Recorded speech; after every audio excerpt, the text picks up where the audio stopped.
Good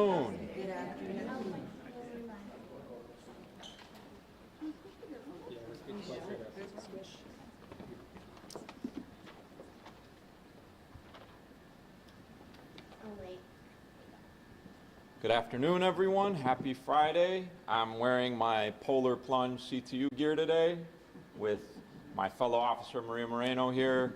Hope you stay warm. I know it's getting cold in this city, so bundle up. We will be outside on Monday for Inauguration Day, for Martin Luther King Day, in the spirit of civil rights and fighting for social and racial justice with many other organizations in coalition.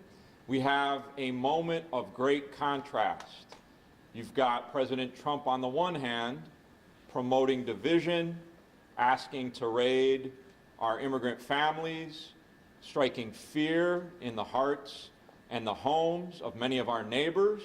That's unacceptable. We protect them in our sanctuary schools and our sanctuary city. In contrast, we've got Martin Luther King Day that we are celebrating, where that great leader opposed the giant triplets of racism, materialism, and militarism. We are in that mode of protest and demands, and we will be fighting for justice against the attacks on our communities, our schools, and our city. We know that Baltazar Homan has been assigned by the incoming president to make Chicago ground zero for these fear tactics. We know Homeland Security agents will be sent here to strike fear in the hearts of our students and their families, and we are not standing for it. We are going to be organizing, making sure that we are protected and prepared, and that educators around the city are going to create that force field. Whether or not CPS is going to help us in the ways in which we had hoped, we will be there on Monday. We will be marching in the streets. We are not taking any days off at the bargaining table or when it comes to defending the rights of school communities. Now, while we are doing all of this, this week, in contrast, CPS yesterday decided they wanted to propose a threefold increase in high-stakes, nerve-wracking, standardized tests, diagnostic testing in K-2 grade levels.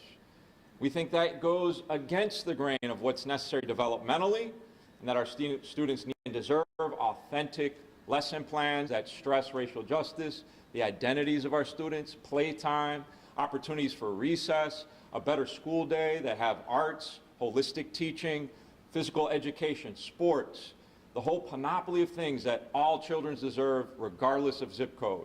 That's what Martin Luther King stood for. That's what our contract demands elevate. That's what we're marching for, and that's what Trump is fighting against, to undermine those protections. LGBTQIA students.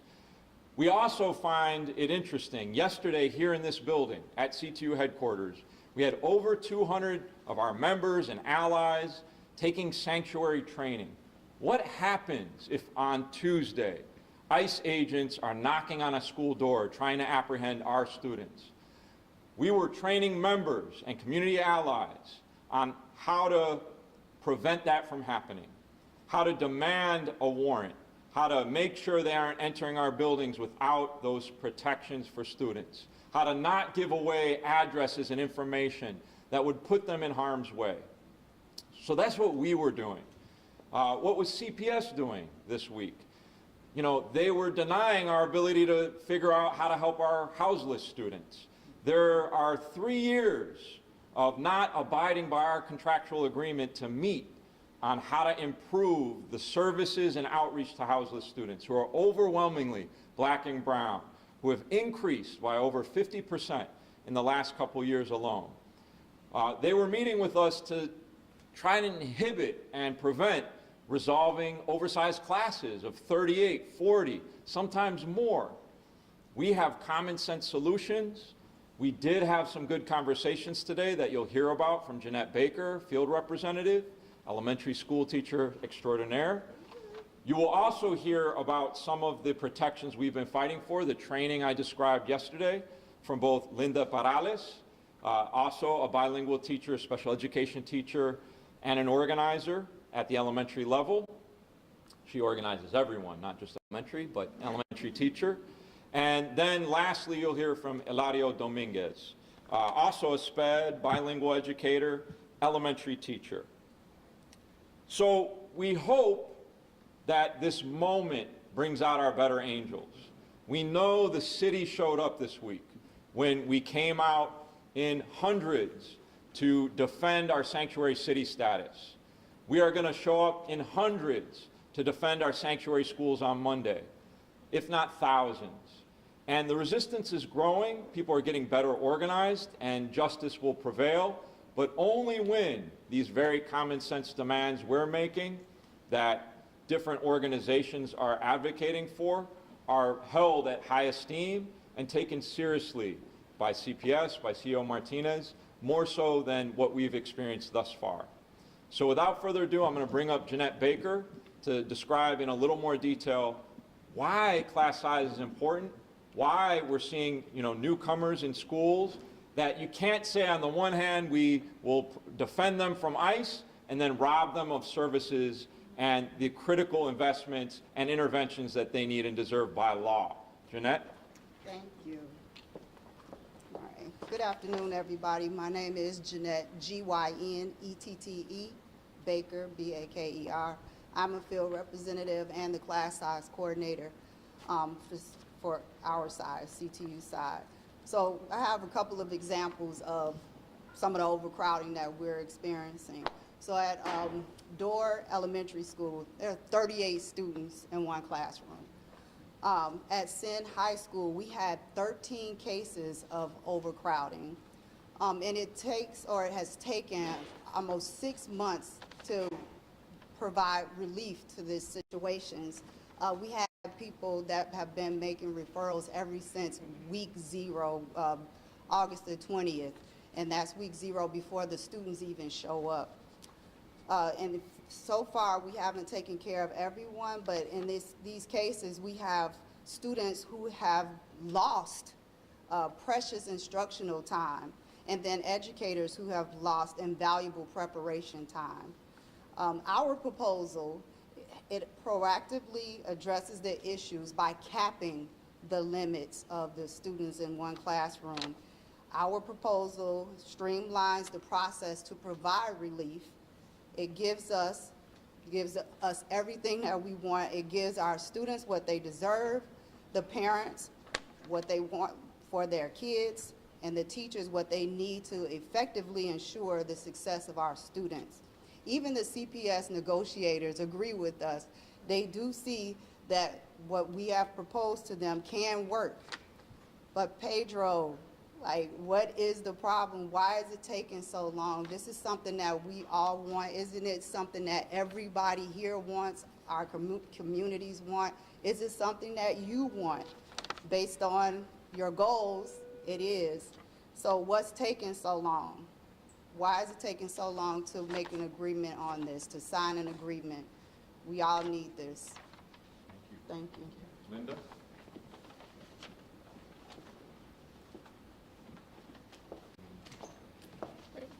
Hi everyone, my name is Linda Perales, L-I-N-D-A-P-E-R-A-L-E-S. I'm an organizer here at the Chicago Teachers Union, bilingual special ed teacher on leave, born and raised in Chicago, a product of CPS. And I am here today because Chicago is under attack, right?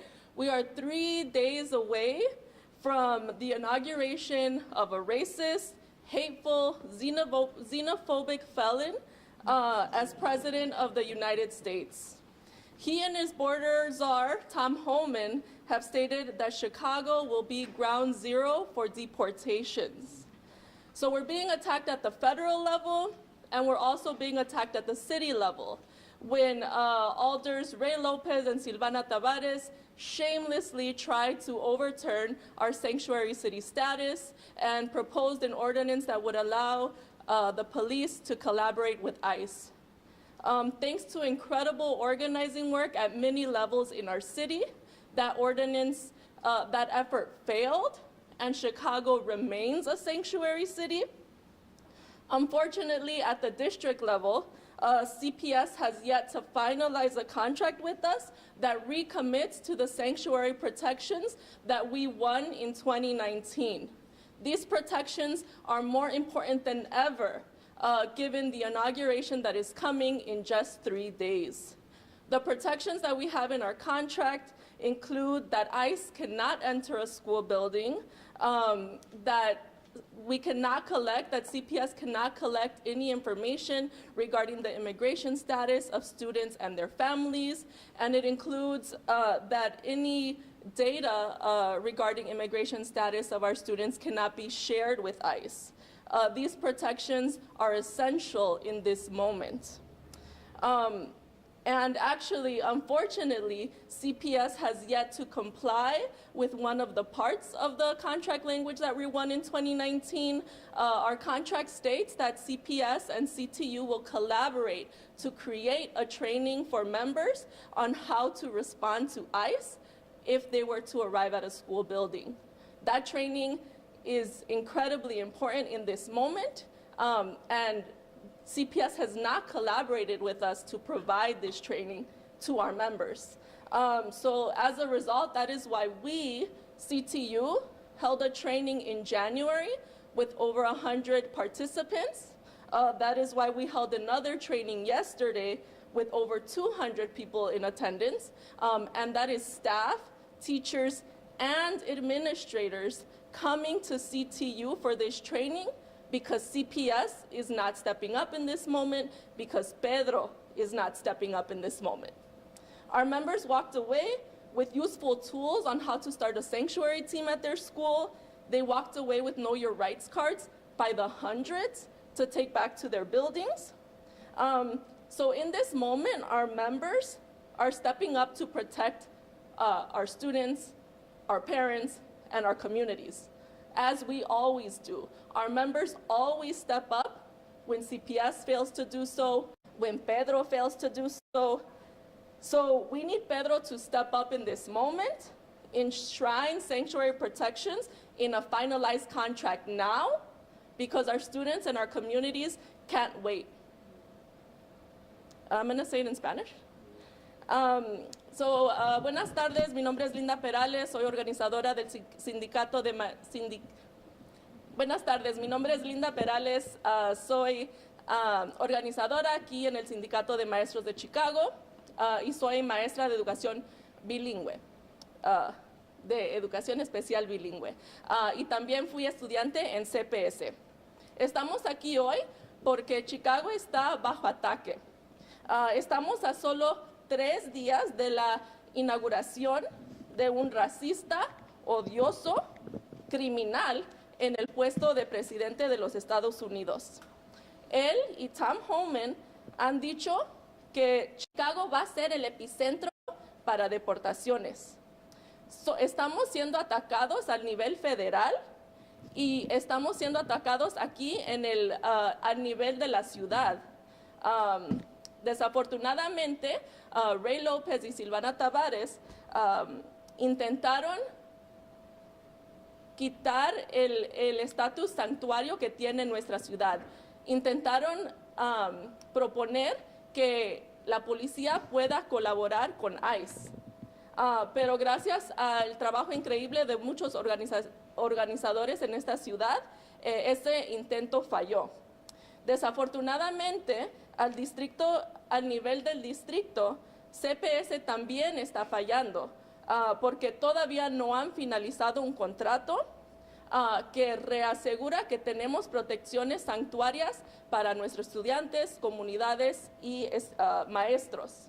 Estas protecciones incluyen que ICE no puede entrar a una escuela, que no podemos colectar la información de estatus inmigratorio de estudiantes y que no se puede compartir ninguna información de estatus inmigratorio de nuestros estudiantes con ICE. De hecho, CPS aún no ha cumplido con el lenguaje en nuestro contrato que establece que van a colaborar con nosotros para un entrenamiento para maestros, para que sepan cómo responder si ICE llega a una escuela. Por eso nosotros, CTU, tuvimos un entrenamiento en enero con más de 100 personas en asistencia, Tuvimos otro entrenamiento ayer con más de 200 personas en asistencia. Y hasta vinieron maestros, vinieron directores, porque esta información es muy importante en este momento. Nuestros miembros salieron del entrenamiento con herramientas de cómo empezar un equipo santuario en sus escuelas. Se llevaron cientos de tarjetas de Conoce tus derechos para pasar en sus escuelas, ¿verdad? Es porque nuestros miembros están llegando al momento, están haciendo lo que es necesario para proteger a estudiantes, maestros y familias, como siempre lo hace cuando CPS falla, cuando Pedro falla. Nosotros, nuestros miembros, estamos ahí en el momento para lo que se necesita. Por eso necesitamos que Pedro llegue a este momento, que finalice un contrato con estas protecciones santuarias, porque nuestros estudiantes no pueden esperar más. Gracias. Buenas tardes. Good afternoon. My name is Elar Dominguez, Hilario Dominguez.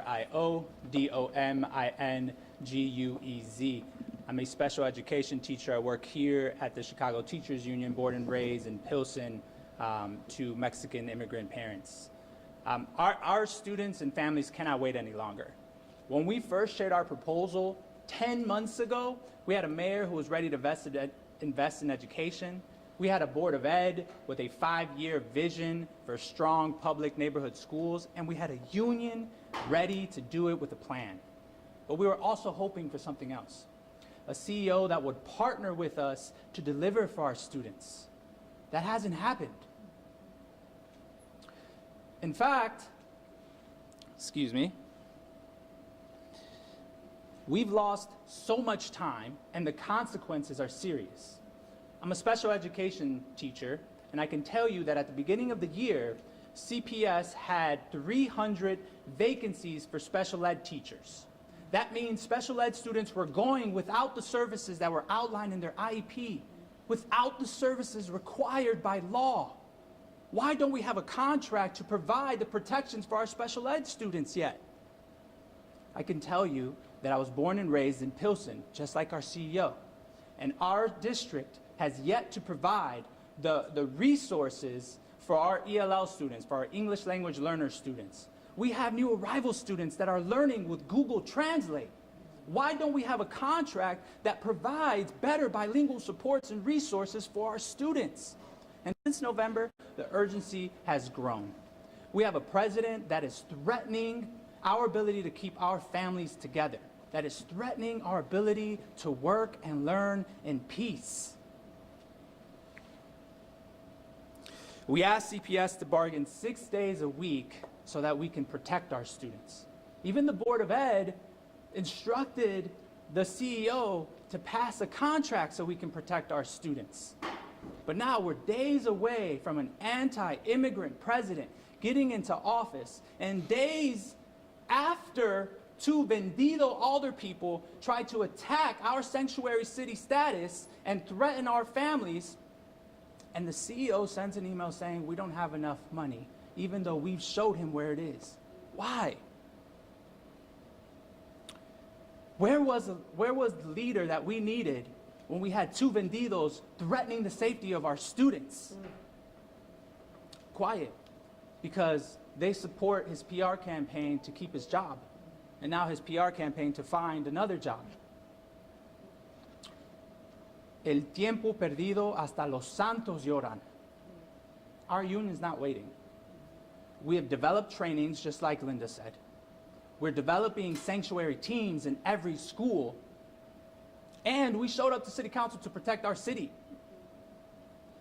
We're ready to defend our family's ability to stay together at all costs.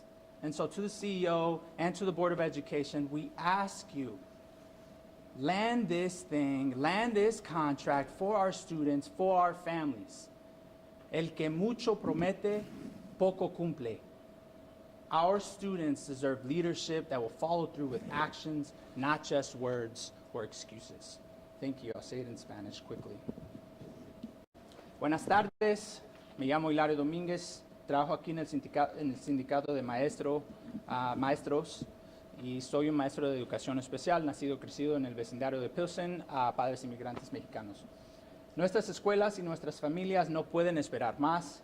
Cuando presentamos nuestras propuestas, por primera vez teníamos un alcalde comprometido a convertir en la educación, un consejo escolar con una visión de 5 años para escuelas de barrio robustas y públicas, y un sindicato con un plan claro para hacerlo realidad. Pero esperábamos algo más, un CEO dispuesto a trabajar con nosotros para cumplir con nuestros estudiantes, y eso no ha sucedido. Hemos perdido tanto tiempo y eso tiene consecuencias graves. Soy maestro de educación especial y les puedo decir que CPS empezó el año con 300 vacantes para maestros en educación especial. Eso significa que hay estudiantes que no están recibiendo los servicios que sus IEP requieren. ¿Por qué? ¿Por qué no tenemos un contrato para protegerlos? Soy nacido y criado en Pilsen y sé que este distrito no está proporcionando los recursos necesarios para nuestros estudiantes bilingües. Tenemos estudiantes que están aprendiendo con la aplicación Google Translate. ¿Por qué no tenemos un contrato para darles los recursos? Y desde noviembre la urgencia ha aumentado. El nuevo presidente amenaza con separar a nuestras familias, quitarles la paz para trabajar y aprender sin miedo. Esto afecta directamente a nuestras escuelas y comunidades. Le pedimos a CPS que negociara 6 días a la semana para proteger a nuestros estudiantes. Incluso el Consejo Escolar instruyó al CEO a finalizar este contrato. Pero ahora, a solo días de que un presidente anti-inmigrante tome el poder y días después de que 2 concejales vendidos intentaron presentar un enmiendo para cambiar nuestro estatus de ciudad santuaria, el último correo de Pedro Martínez fue para decir que el distrito no tiene dinero, después que nosotros le acabamos de enseñar dónde está el dinero. ¿Por qué? ¿Dónde estaba cuando necesitábamos un líder que enfrentara a esos 2 vendidos que están tratando de dañar a nuestros estudiantes y a sus familias? Callado, porque ellos apoyaron su campaña para mantener su puesto. El tiempo perdido, hasta los santos lloran. Nuestro sindicato no está esperando. Estamos preparando equipos de santuario en cada escuela, nos estamos entrenando, nos presentamos al Consejo Municipal para defender nuestras estatus de santuario y estamos luchando por nuestras familias. Pero no deberíamos estar todavía peleando por un contrato justo cuando hay luchas más grandes como mantener a nuestras familias unidas y seguras. Le decimos al Consejo Escolar y al CEO, dejen de perder el tiempo y hagan lo correcto por nuestros estudiantes y familias. El que mucho promete, poco cumple. Chicago merece liderazgo que cumpla con sus palabras y sus acciones. Gracias. You can give a hand there. So just in summary, you heard it, CTU and educators citywide are redoubling our efforts to fight for civil rights, immigrant rights, human rights. We'll be marching on Monday. And in contrast, we're seeing a CPS and CEO response that is lackluster and anemic in regards to academic freedom, immigrant rights, defending our most vulnerable, even housing, where we've seen some delay and denial of key provisions of our existing agreement. So we're frustrated, but we're not deterred. Any questions? Well, I have a couple different ones. The one thing about, I know you guys talked about testing yesterday. Is this a brand new proposal, or has this been on the table for a while and you guys are just coming to it now, or? Well, I mean, this is kind of part of the problem is, you may remember around December 19th, we kind of had a flurry of activity. Our big bargaining team met. We were able to TA, get a tentative agreement around 6 different articles in a day. So there was a flurry of activity and responsiveness and a desire by both parties to get this done. Since Pedro Martinez went and got the court order, that has, basically stopped altogether. And we're in a position where we're the only ones kind of passing proposals. So this is an old proposal from CPS that we're just trying to understand a little bit. It's a few weeks old, and it basically is saying that they would like diagnostic testing like iReady to be required for the K-2 band 3 times a year. Right now it isn't. So, you know, that's a threefold increase in testing for the little ones who really need much more developmentally appropriate activities to grow and learn and be joyful and not be sat down in front of an iPad all day. You were talking about how you're preparing in case there's a raid in one school, but how are you preparing for the toll it's taking on mental health, and not only in students, but also in teachers? In terms of what in particular? The sanctuary? Trauma it creates, Yeah. I mean, yeah, this type of Linda, do you want to answer that?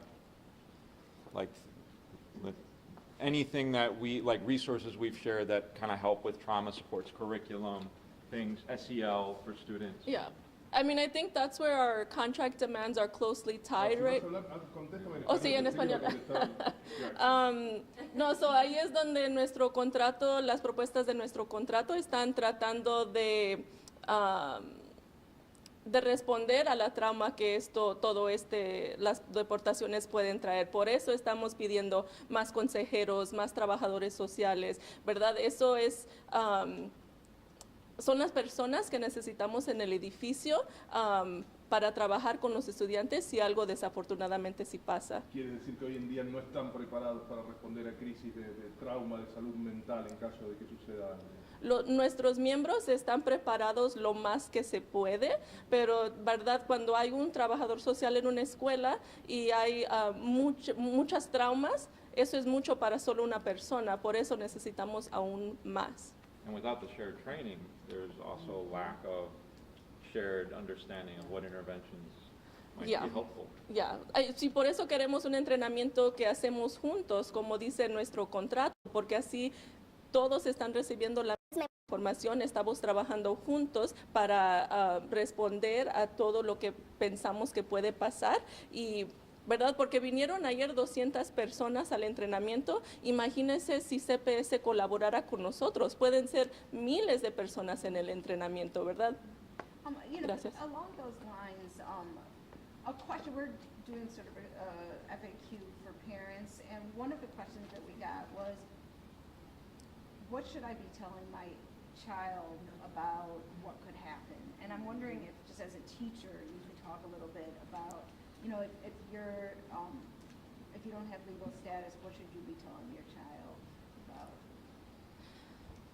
Yeah, I think that's a really difficult question, right? Because every situation is different, right? If it's a mixed status family, if everyone in the family is undocumented, right? There's so many different situations. I think obviously like reassuring with love and care, but I think also preparing for worst case scenario. That's why, so in our third training, it's going to be a know your rights training, but we're also like in the process of putting together hopefully a plan, right? Parents should have a plan of, right, who picks up their student if they do get deported, right? Like what plan will they have in place if it happens? So I think like that's something that parents really need to take to account and prepare for the worst.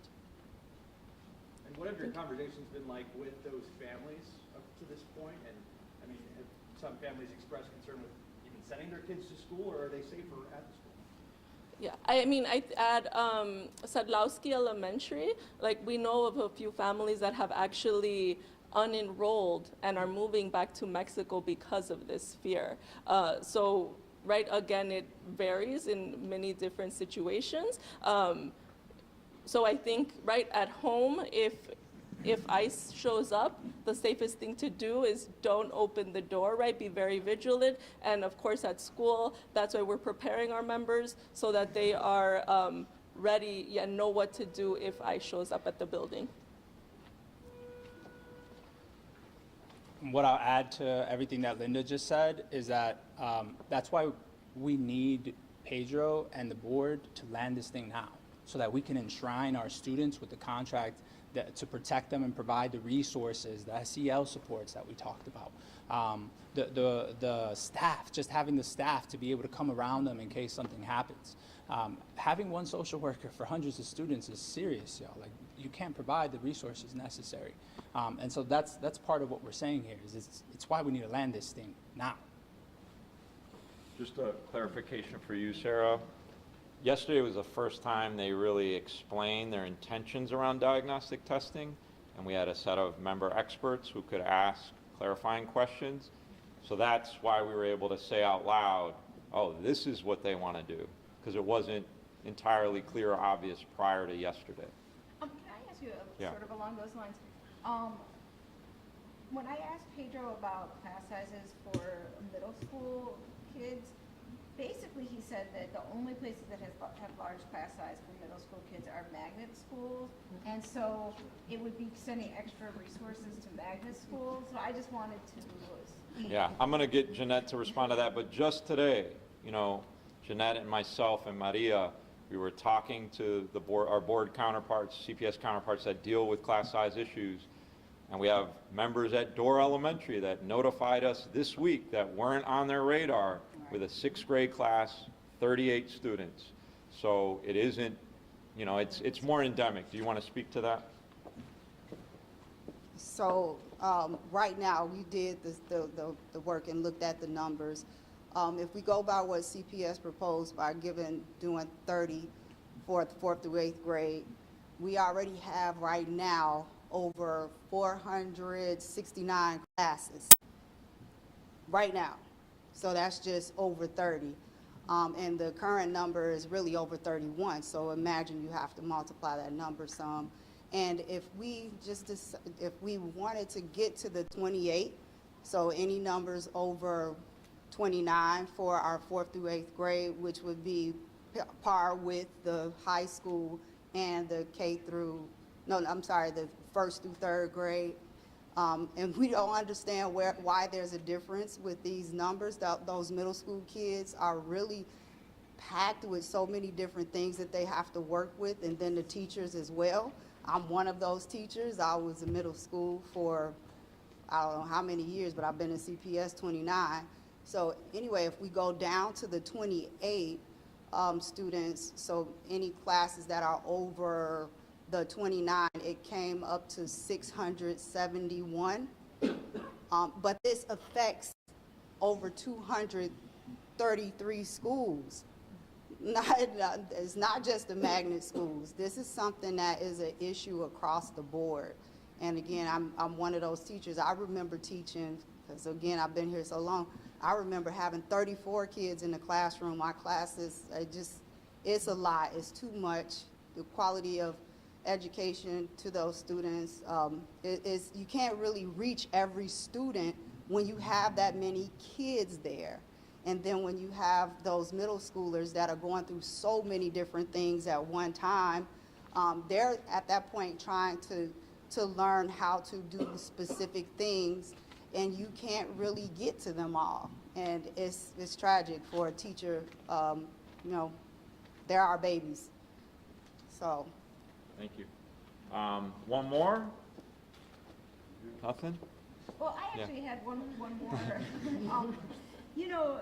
So one thing I've been trying to reach out to is the schools that haven't traditionally had ELL students who got new migrants last year. And some of them are talking about how they feel like they have even less resources than other schools that have traditionally had immigrant students. And I'm wondering if you guys have heard that also, and have you done any outreach to those schools in particular?